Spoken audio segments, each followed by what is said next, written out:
And welcome back to the Hot Lap. Is there finally respite, peace at Red Bull? We can talk about the, average racing, exceedingly average racing, if that, for the F1 2024 season. But Planet F1 have obviously got a piece, as you can see here. Red Bull latest peace talks, Christian Horner support, and Verstappen's secret contract clause, which we spoke about yesterday, about Verstappen potentially having one over Christian Horner, but in terms of a complete 180, in terms of the news cycle, let's say, the articles, it says here, senior Red Bull personnel are taking steps towards restoring peace and unity to the ranks following weeks of turmoil to start the season. Now, with Red Bull shareholders backing Christian Horner following the dismissal of Red Bull's GmbH's investigation. No one's been dismissed. Dismissal of the investigation into the team boss.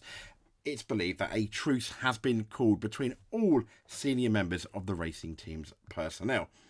So, heading into the season opening in Bahrain, as we know, this long confirmed investigation into Horner was dismissed, but that didn't cool tensions. Verstappen's father publicly was calling for Horner's job, as he insisted the team would risk being exploding, I think he used, if Horner remained at the helm. Now, at the Saudi Arabian Grand Prix, Red Bull were supposedly carrying out internal investigations into the source of this WhatsApp media leak regarding the situation.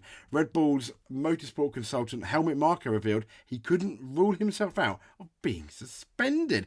Marko promptly left the paddock, returning the following day with Red Bull CEO Oliver Mintzlaff. Now, Verstappen, interestingly here, and it goes into our story yesterday, he outlined the position very publicly that the Saudi Arabian Grand Prix weekend, insisting that his tenure at the Red Bull's F1 team is dependent on Marko's anticipation. Now we potentially know why. He basically said, if Marko goes, I go. Now, since that weekend, the employee at the centre of the allegation has appointed a new legal team, has gone to the FIA to appeal against the outcome of Red Bull's investigation. And this has been which was carried out by an external barrister with no connections to Red Bull. The identity, though, of the case has not been made public. This is one of the big issues, is the lack of transparency. As I said, it is their right. However, can they really be this surprised when the media, who are hungry for F1 news, and let's be fair, we're not really finding it on the track, minus obviously Ollie Behrman, lack of transparency, people are going to bring up stories, aren't they? So the employee has also been suspended by Red Bull Racing due to concerns over the authenticity of the evidence, it says here, and the accuracy of statements presented during the internal investigation. However, the situation wasn't ready to calm down in Jeddah. There are some inaccurate media, it says here, reports suggesting that Horner might not make it to Australia as a team boss, having lost the backing of the majority shareholder.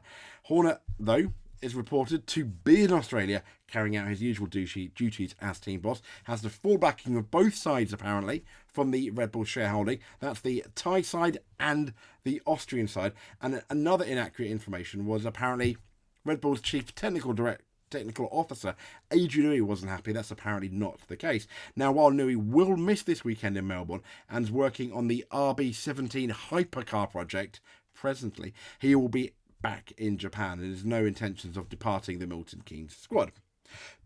So there we go. I mean, we've talked about Max Verstappen's helmet clause.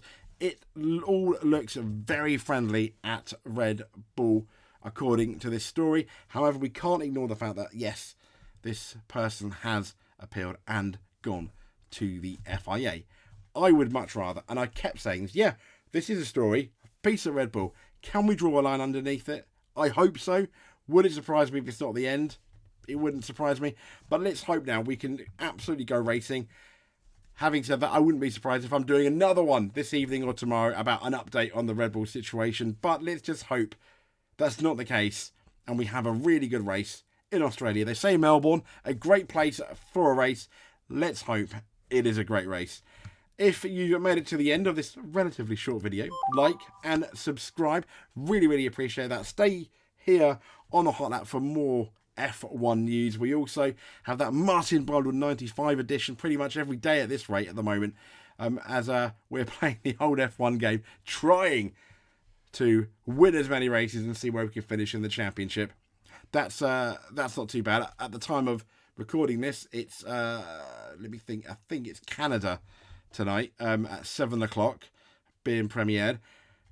And stay tuned for rally news as well and BTCC. We'll speak to you soon. Thank you very much.